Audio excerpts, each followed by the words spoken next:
தேசிய முற்போக்கு திராவிட கழகத்தின் சார்பாக திருவள்ளுவர் மாவட்டத்திலே இன்றைக்கு மின்கட்டண உயர்வு மற்றும் அத்தியாவசிய பொருளான ரேஷன் கடைகளில் பொருட்கள் கிடைக்காததை கண்டித்தும், டெல்டா பகுதியில் காவேரி நீர் கிடைக்காததால் ஒட்டுமொத்த விவசாயிகளும் பாதிக்கப்பட்டதை கண்டித்தும் தமிழகம் முழுவதும் இன்றைக்கு தேசிய முற்போக்கு திராவிட கழகத்தின் சார்பாக ஆர்ப்பாட்டம் இதே நேரம் எல்லா இடத்திலும் நடந்துகிட்டு இருக்கு.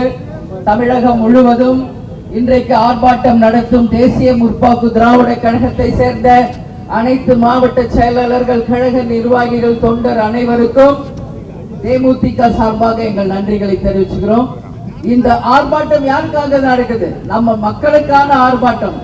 மக்களுக்காக ஒரு ஆர்ப்பாட்டம் இது நடக்கும் பொழுது ஒட்டு மக்களின் பேராதரவோடு நாம இந்த ஆர்ப்பாட்டத்தை நடத்துவது உடனடியாக அரசாங்கத்தினுடைய செவிகளுக்கு கேட்டு உடனடியாக மின்கட்டண உயர்வை திரும்ப பெற வேண்டும். அது மட்டும் இல்லாமல் ரேஷன் கடையில உடனடியாக பொருட்கள் கிடைக்க இந்த அரசு உடனடியாக ஆவணம் செய்யணும். காவேரியிலிருந்து கொண்டு வர தண்ணீரை உடனடியாக ஏற்பாடு செய்யணும். இப்போ திருவள்ளூர் மாவட்டத்திற்கு நான் எத்தனையோ முறை வந்திருக்கேன். இந்த முறை ஒரு ஆர்ப்பாட்டத்தில் கலந்துகொள்ள வந்திருக்கேன். இங்க நமது மாவட்ட கழக செயலாளர்கள் அண்ணன் கிருஷ்ணமூர்த்தி அவர்களுக்கும், டெல்லி அவர்களுக்கும், சங்கர் அவர்களுக்கும், அனைத்து ஒன்றிய நகர பேரூர் கழக கிளை கழக நிர்வாகிகளுக்கும், மகளிர் அணி சகோதரிகளுக்கும், எங்கள் உயிரினும் மேலான அன்பு கழக உடன்பிறப்புகளாக உங்கள் அத்தனை பேருக்குமே பணிவான வணக்கத்தை நான் தெரிவித்துக் கொள்கிறேன். தேசிய முற்போக்கு திராவிட கழகத்தின் சார்பாக என்றைக்குமே ஒரு மக்களுக்கு பிரச்சனை என்றால் முதல் களம் இறங்குவது எப்பொழுதுமே தேசிய முற்போக்கு திராவிட கழகம். அந்த வகையில் இன்னைக்கு எத்தனையோ கட்சிகள் இருந்தாலும் தமிழகம் முழுவதும் ஆர்ப்பாட்டம் நடத்துகின்ற ஒரே கட்சி தேசிய முற்போக்கு திராவிட கழகம் என்பதை பெருமையோடு நான் சொல்ல கடமைப்பட்டிருக்கேன். கள்ளக்குறிச்சியில கள்ளச்சாராயத்துல இறந்த 70க்கும் மேற்பட்டோருக்காக கள்ளச்சாராய அத்தனை பேரும் இன்னைக்கு தேமுதிக சார்பாக அந்த கள்ளச்சாராய விவகாரத்துல நம்ம கண்டனம் தெரிவிச்சு ஆர்ப்பாட்டம் நடத்தியிருக்கோம். அதற்கு பிறகு இந்த ஆர்ப்பாட்டத்தை இப்ப முன்ன கொண்டு வருகிறோம். இப்போ இவ்வளவு வெயில் அடிக்குது, ஆனா கரண்ட் கட்டு ஏன் நடக்குதுன்ற கேள்விக்கு தமிழக அரசு பதில் சொல்லணும். ஆட்சிக்கு வருவதற்கு முன் ஒரு நிலைப்பாடு, ஆட்சிக்கு வந்த பிறகு ஒரு நிலைப்பாடு. இதுதான் திராவிட மாடல் ஆட்சியா என்று மக்கள் சார்பாக எங்கள் கேள்வியை நாங்கள் இங்கே எழுப்புகிறோம். ஏன்னா இன்னைக்கு முதல்வர் பாத்தீங்கன்னா இப்ப எங்க நிக்கிறோம்? ஆவடி. சட்டம் ஒழுங்கு எந்த அளவு சீர்கெட்டு இருக்குதுன்றதுக்கு இங்க இருக்கிற கொளத்தூர் தொகுதி ஒன்னே சாட்சி. தொடர்ந்து பல உயிர்களை தினம்தோறும் படுகொலை செய்யப்படுவதை நாம பார்த்துக்கிட்டு தான் இருக்கிறோம். அது மட்டும் இல்லை, ஆம்ஸ்ட்ராங் அவர்கள் படுகொலைக்கு காரணமானவர்கள் உண்மையில எத்தனையோ பேர் இருக்காங்க. ஆனா உண்மை கொலையாளிகளை கண்டுபிடிக்காம காவல்துறை என்ன பண்ணுது?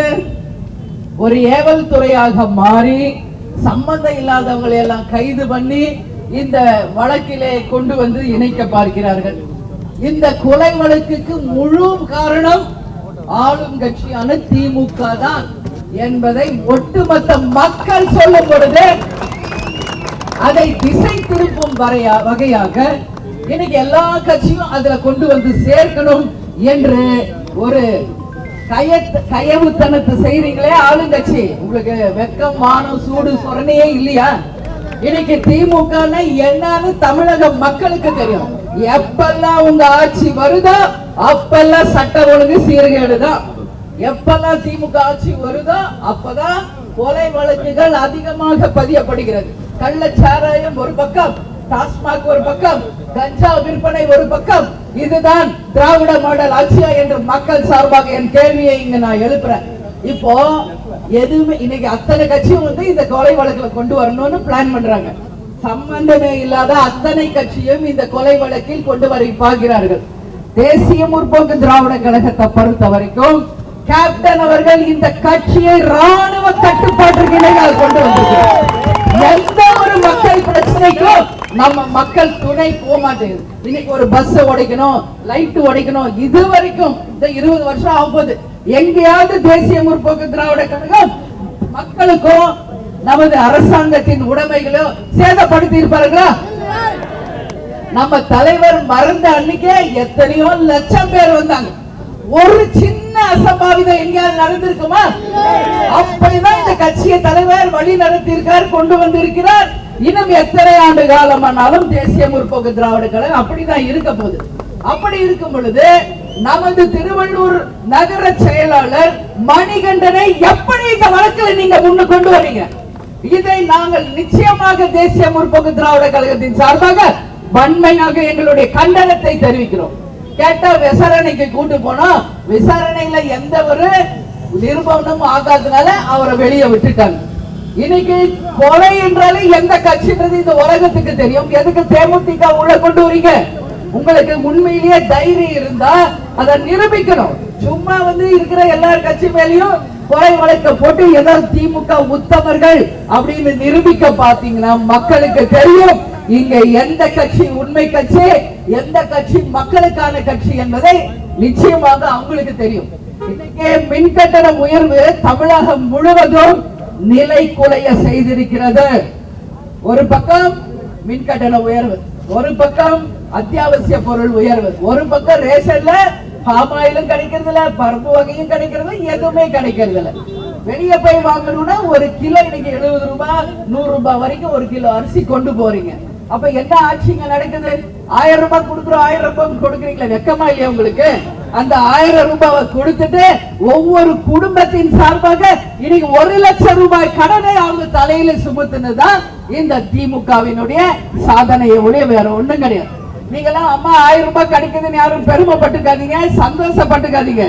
1000 ரூபாய் உங்களுக்கு கொடுத்துட்டு 1 லட்சம் ரூபாய் கடன் உங்க ஒவ்வொருத்தர் தலையில இன்னைக்கு இருக்கிறது என்பதை பெண்களாகிய நீங்கள் யாரும் மறந்துவிடக் கூடாது என்பதை ஒரு பெண்ணாக என் மகளிர் அணி சகோதரியின் சார்பாக இதை நான் சொல்றேன். ஏன்னா சும்மா 1000 ரூபாய் கொடுக்குற 1000 ரூபாய் யாருக்கு காசு? அது உங்க அப்பா வீட்டு காசா இல்ல திமுகவுடைய அறக்கட்டளை காசா? மக்கள் வரி பணத்தை உங்களுக்கு ஓட்டுக்கு வரணும், ஜெயிக்கணும் என்பதற்காக அப்பாவி ஏழை ஜனங்களை ஏமாற்றி பிழைக்கின்ற ஒரு பொழப்பு திமுகவுக்கு தேவையா என்பதை தேமுதிக சார்பாக நாங்கள் கேட்கிறோம். அதனால 1000 ரூபாய் கொடுத்துட்டு எந்த சாதனை இது வரைக்கும் எங்கேயாவது படித்த குழந்தைங்களுக்கு வேலை வாய்ப்பு கிடைச்சிருக்கிறதா? வேலை வாய்ப்பு எல்லா பகுதியிலும் இருக்கா? படித்த படிக்காத எல்லாருக்கும் வேலை இருக்கா? விவசாயத்துக்கு உரிய விலை கிடைக்கிறதா? எல்லா இடத்திலும் டாஸ்மாக் இல்லாத தெருக்கள் இருக்கா? கஞ்சா விற்பனை எவ்வளவு மோசமாக இங்க போயிட்டு இருக்கு என்பது என் தாய் குலங்களுக்கு தெரியும். கணவர்கள் தான் குடிச்சே அழிச்சு குடும்பத்தை வீணாக்கிட்டாங்கன்னா இன்னைக்கு அவங்க பசங்க, இன்னைக்கு வருங்கால சன்னதிகளும் அந்த வகையில போனா எப்படி அவங்க குடும்பங்கள் பிழைக்கும்?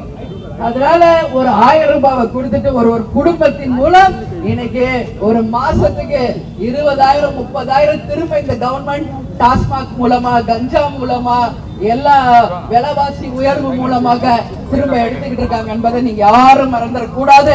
அதனால நிச்சயமாக இந்த அரசு மக்களின் கோரிக்கை சவிசாரித்து உடனடியாக மின் கட்டண உயர்வை திரும்ப பெற வேண்டும். ஜெயலலிதா அம்மா இருந்தப்ப என்ன சொன்னாங்க? வானத்தில் மின் கட்டண இல்ல மின்வெட்டு இருந்தாலும் இருக்கும், பூமியில் இருக்காதுன்னு சொல்லிதான் அவங்க ஆட்சிக்கு வந்தாங்க. அதே மாதிரி செய்தார்கள். இன்னைக்கு திமுக எப்பெல்லாம் ஆட்சிக்கு வந்தா உடனே மின்சாரம் கிடைக்காது நமக்கு. அது மட்டும் ஒரு பக்கம்னா மின் கட்டணம் உயர்வு ஒரு பக்கம். எல்லா வேலையும் உயர்த்ததுக்கு நீங்க என்ன ஆட்சிக்கு வரணும்? ஆனா மக்கள் நீங்களும் திருந்தணும். சும்மா அவங்களுக்கு நீங்க மறுபடியும் அவங்களுக்கே ஓட்டு போட்டு ஜெயிக்க வச்சா அவங்களுக்கு என்ன ஆகும்? நம்ம என்ன செஞ்சாலும் செய்யலனாலும் மக்களே இன்னைக்கு திமுக ஓட்டு போடுவோம் மனநிலைக்கு அவங்க போயிடுவாங்க. பாடத்தை புகட்டுங்கள். 26 தேர்தலில் நீங்கள் அனைவரும் அவங்களுக்கு பாடத்தை புகட்ட வேண்டும் என்று இந்த ஆர்ப்பாட்டத்தின் மூலம் நான் கேட்டுக்கிறேன். அதே மாதிரி இன்னைக்கு எல்லாருக்கும் ரேஷன்ல பொருள் கிடைக்குதா? பலமா சொல்லுங்க. ஏன்னா ஆட்சியாளர்களுக்கு செவிடாயிட்டாங்க. நீங்க கொடுக்கிற குரல் அவங்க காதுல போய் விழுகணும். எந்த பொருளும் கிடைக்கிறது இல்ல. பத்திரிகை நண்பர்களே, தயவு செய்து இதை கவர் பண்ணி உங்க சேனல்ல போடணும்னு மக்கள் சார்பாக நான் கேட்டுக்கிறேன். போட மாட்டாங்க. அந்த அளவு நம்பிக்கை ஆயிடுச்சு அவங்க மேல. ஏன் இதை கேட்கலன்னா இதுல நீங்களும் தான் பாதிச்சிருக்கீங்க, பத்திரிகையாளர்கள் குடும்பமும் இதுல பாதிச்சிருக்கு. மின் கட்டண உயர்வு உங்களுக்கு சந்தோஷமா? இன்னைக்கு ரேஷன்ல பொருள் கிடைக்கலையே உங்களுக்கு சந்தோஷமா? இன்னைக்கு விவசாயிகளுக்கு தண்ணி கிடைக்கலையே உங்களுக்கு சந்தோஷமா? விவசாயி சேத்துல கால வச்சாதான் நாம சோத்துல கைய வைக்க முடியும். அது யாராக இருந்தாலும் சரி, அது பிரைம் மினிஸ்டரா இருந்தாலும், சிஎம் இருந்தாலும், அமைச்சரா இருந்தாலும், சாதாரண ஒருத்தர் இருந்தாலும் 3 வேளை சோறு இல்லைன்னா குறைக்க முடியுமா? அப்ப அந்த சோறு நமக்கு கிடைக்கணும்னா இங்க யாரு முக்கியம்? விவசாயிகள். அந்த விவசாயிகளுக்கு இந்த அரசு துணை நிக்கலை என்றால் ஒட்டுமொத்த தமிழகமும் திரண்டு திமுக அரசை கண்டிப்பாக மாபெரும் ஒரு கண்டனத்தை, ஆர்ப்பாட்டத்தை தெரிவிச்சு எங்கள் எதிர்ப்பை பதிய வைப்போம் என்பதை இந்த நேரத்தில் நான் தெரிவிச்சுக்கிறேன். அது மட்டும் இல்ல, உடனடியாக ரேஷன் கடையில பாமாயில், உளுத்த பருப்பு, துவரம் பருப்பு, அரிசி, சர்க்கரை எல்லாம் கிடைக்கிறோம். எதுவுமே இல்லை.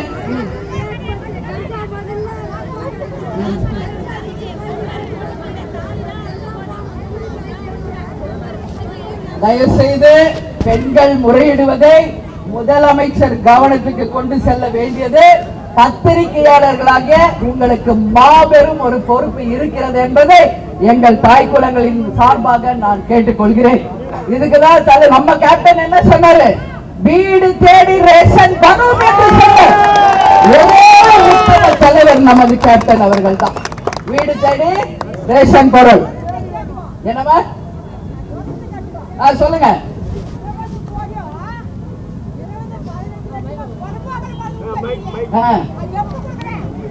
பட்டா கொடுக்க மாட்டேங்கிறாங்களா?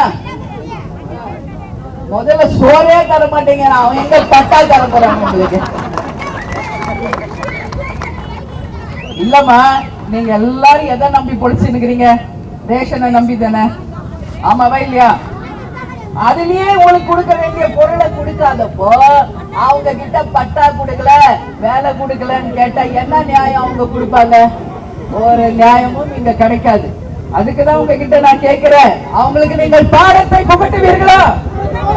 வரும் தேர்தலில் திமுகவுக்கு பாடத்தை புகட்டுவீர்களா? நீங்க பாடத்தை புகட்டினால் மட்டும்தான் தமிழ்நாட்டில் ஒரு மாற்றம் வரும். புரியுதுங்களா? ஆமா, நம்ம ஓட்டு காசு கொடுக்கறாங்கன்னு அவங்க பின்னாடியே நம்ம போய்கிட்டு இருந்தா இப்படியே இருக்க வேண்டியதான். ஒண்ணு காலம் பட்டா இல்ல, கொட்டா இல்ல, எதுவுமே இல்ல. சரி, ஒண்ணு கவலைப்படாதீங்க. 26ல ஒரு மாற்றத்தை கொடுங்கள். அந்த மாற்றம் தமிழக மக்களினுடைய வாழ்க்கையில ஒரு விண்வெளியாக வரும் என்பதை முன்னாடி நான் உறுதியா இன்னைக்கு சொல்றேன். சரிங்களா? மாற்றம் என்பது உங்களுடைய ஒற்றை விரலில நீங்க போடுற ஓட்டுல தான் இருக்குதுன்றதை யாரும் மறந்துடக்கூடாது.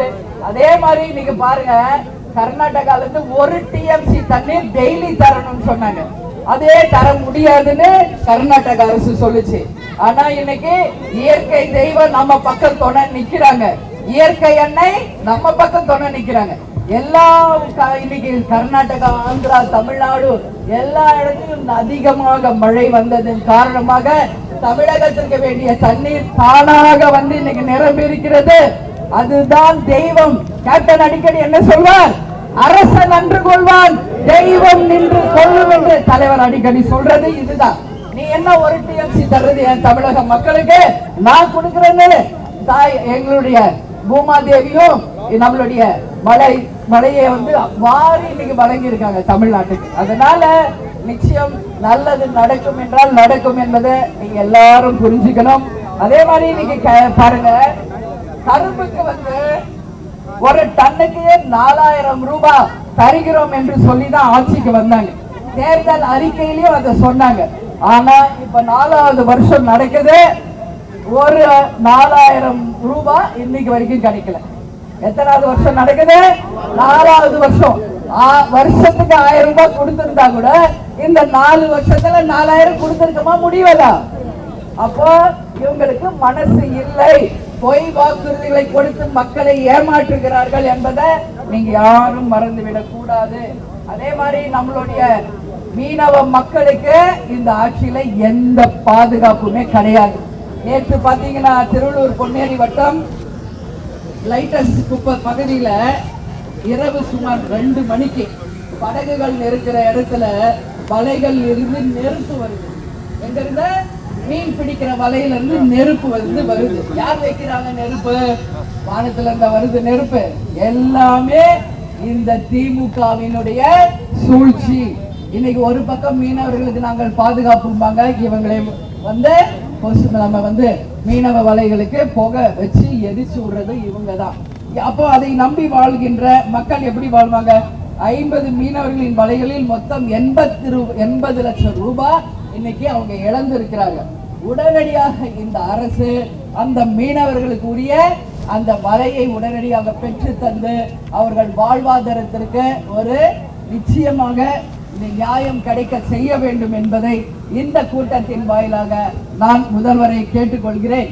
எனவே இந்த ஆர்ப்பாட்டத்திற்கு வந்த அனைவருக்கும் என் இருகரம் கூப்பி நன்றியை தெரிவித்து, இன்னைக்கு நம்ம பேசின இந்த 3 விஷயம், உடனடியாக மின் கட்டண உயர்வை திரும்ப பெற வேண்டும். இம்மிடியட்டா நாளையிலிருந்து ரேஷன் பொருள் அத்தனை ரேஷன் கடையிலும் நிச்சயமாக இந்த அரசு கிடைக்க செய்ய வேண்டும். அதே மாதிரி விவசாயிகளையும் மீனவர்களையும் இந்த அரசு காப்பாற்ற வேண்டும் என்று கூறி இந்த ஆர்ப்பாட்டத்திலே கலந்து கொள்ள வந்திருக்கும் அனைத்து நிர்வாகிகளுக்கும், தாய்க்குளங்களுக்கும், மேடையில இருக்கும் மாவட்ட கழக செயலாளர்கள் மற்றும் நிர்வாகிகள், பத்திரிகை நண்பர்கள், என்னுடைய தாய்க்குளங்கள் மகளிரணி அத்தனை பேருக்குமே நன்றி சொல்லி, இயன்றதை செய்வோம், இல்லாதவர்க்கே தமிழன் என்று சொல்லடா, தலை நிமிர்ந்து நில்லடா, முரசு 8 திக்கும் வெற்றி முரசாக கொட்ட நீங்கள் வாய்ப்பு தாருங்கள் என்று கேட்டுக்கொண்டு உங்களிடமிருந்து விடைபெறுகிறேன். நன்றி, வணக்கம்.